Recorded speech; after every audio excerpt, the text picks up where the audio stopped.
A young candidate of South Asian background running for mayor of the most important city in the country. A politician who goes against the usual understanding of a functionary, offering down-to-earth reforms aimed at solving real problems within the city without populism. A candidate who speaks the same language as his voters and even made rap music before. I'm talking about Balen Shah, the already elected mayor of Kathmandu, the capital of Nepal. Yes, Zohran Mamdani, New York City mayor candidate, and Balen Shah, the mayor of Kathmandu, Nepal, have surprisingly similar biographies. If you are watching from the US, do not rush to leave. Today I will perhaps reveal to you the possible future of Mamdani's reforms if he wins the election race. If you are in Nepal, you will learn how Nepal was able to overtake the US and perhaps the whole world in political trends. If you are watching from any other point, then you will find an analysis of why we can observe this trend right now and why it first arose in Nepal and not in the US. Let's quickly go through Mamdani. What makes him stand out? Zohran Mamdani is a young politician of South Asian descent, serving since 2021 in the New York State Assembly. In 2025, he became a leading left-wing candidate in the Democratic primary race for mayor of New York City, representing the left wing of the party. Before politics, Mamdani had a brief career as a rapper under the name Young Cardamom. Gladly, some videos are still available on YouTube. Zohran Mamdani has become popular due to his approach to running the election campaign. Mamdani makes excellent use of social media, Instagram and YouTube, to broadcast his ideas and proposals. Moreover, this is how he manages to create an image of a candidate who is in constant dialogue with the residents of the city. Not only does Mamdani use a down-to-earth tone to communicate with his audience, but he also understands virality. Perhaps his most famous moment at the time of this video's creation is his debate performance and answer to a question about his first foreign visit as a mayor. He was the only one who answered that he was not going to visit Israel and moreover will stay in New York with New Yorkers. This makes him stand out not only from his opponents in the race, but also from major American politicians in general. And no, not because he doesn't want to visit Israel, but because he consistently addresses the current problems of the city and what he will actually be working with. This video is not about political technologies or ways to solve the city's problems. This video is about the fact that it seems that we have a hidden trend in world politics. But I will only mention that Mamdani does offer quite of a left ideas for American politics. Many of his proposed decisions are based on the transfer of private land or private assets under the control of the city. In either case, he is really good at working with his voters, working with social media. He builds the image of a politician who really walks around the same city with his voters, and all this without the populist rhetoric or in general without proposing unjustified large-scale projects. And although this sounds quite ordinary, in reality there is a problem that capitals or simply very important cities of countries shift focus to grand events as if merging with the politics of the whole country, but at the same time missing the problems of real residents on the ground. Zohran Mamdani and these kinds of politicians and their rhetoric bring us down to earth. Let's now look at a politician with a similar background and in a similar context, but he has already won the election and we can even draw conclusions about the success of some of his decisions. In other words, aren't these types of politicians just empty talkers from Instagram? Nepal is rarely the first country that comes to mind when we think about political innovation, and yet that's exactly where some of the most forward-looking urban experiments are happening. Balen Shah is the current mayor of Kathmandu, the capital of Nepal, which also serves as the most important city in all major spheres, economy, population density and so on. Unlike Zohran Mamdani, Balen Shah is not a member of any party, which is quite unusual because Nepal is a flawed democracy with a change of power and a large set of political parties. However, Balen Shah chose the path of an independent candidate, reflecting the process of distrust of traditional political structures from the youth. Balen Shah had a relatively successful career as a Nepali rapper, but the main theme of his music was always social injustice and general modern problems of the population. Many mayors before Balen Shah proposed complex and unjustified projects for the capital, but Balen focuses only on immediate problems. His list of solutions already includes, for example, providing 24-hour free ambulance service, reclaiming trespassed government properties, providing free lunch to public school students, allocating 10% of hospital seats for free treatment of the poor and needy, establishing adequate public toilets, researching and preserving cultural sites, managing garbage in public spaces, and many more. His clear actions, transparency, and absolute non-corruption have made him the most popular politician in Nepal. A poll conducted by Ratopati news agency among 1,000 youths aged 13 to 35 years has shown that Balen Shah is the most popular politician among all states of Nepal. Yes, the poll was conducted all over Nepal, and other states already have heard a lot about Balen Shah. Some are predicting him a career as the prime minister, and this may not be far from the truth. Often it is the position of the mayor of the most important city that serves as a trampoline to the highest echelons of politics, and yes, I do also refer to Mamdani here. Of course, Balen Shah has some weak points. Despite the fact that he came to this position thanks to honesty and social media, he does not have a good PR team. He really came from the bottom without political technologists, but now, being the mayor, this prevents him from clearly conveying the reason for his decisions.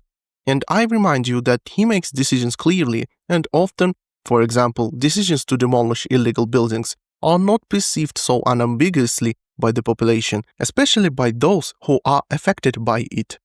This also includes his rather harsh statements, especially towards higher-level politicians such as Prime Minister of Nepal, Sharma Oli. This in turn sparked a full-scale confrontation between them. Balen Shah came as a voice from the bottom, the voice of the younger generation immersed in unemployment and forced labor migration. It is not a surprise that harsh statements still remained in his lexicon. However, such confrontations can be dangerous for his future political career. And here also a hint of Mamdani and his criticism of President Trump comes to mind. Finally, one last subtle point. Nepal is actually a multi-ethnic country, and usually each state elected a mayor from the ethnic majority of the region. But Balen does not belong to the ethnic majority of the capital region, Newar. He is of Madhesi origin from the south of the country. However, his election showed that this is not as important a factor in the election of a mayor as his immediate competence. Maybe this can also serve as a hint to the attempts to belittle Mamdani for not being a US-born citizen. Before I get into theories about the origin of this trend, I should say that while both of them were rappers in the past, in reality both have suitable for the mayor education, although in different fields. Balen Shah is an engineer, and Zohran Mamdani has a bachelor degree in African Studies, which is regional studies degree as part of the social sciences. So there are a lot of similarities, really, but what that gives us? What can we say about this situation besides the fact of coincidence? What allowed Balen Shah to win the elections in Nepal? A complete mistrust of the existing principles of work of politicians from younger voters. Direct and open dialogue with the audience. The role of social media as the messenger of some kind of protest voting. What gave popularity to Zohran Mamdani and victory in the primaries? A complete mistrust of the existing principles of work of the Democratic Party, especially after losing the presidential election. Direct and open dialogue with New Yorkers. The role of social media as the messenger of some kind of protest voting. Where Nepali people vote against the entire corrupt system, New Yorkers vote against the Republicans and the stagnation of the Democratic Party at the same time. How could I characterize this trend then? This is, first of all, a loss of trust in the established party system. A candidate comes in spite of, even through the same party.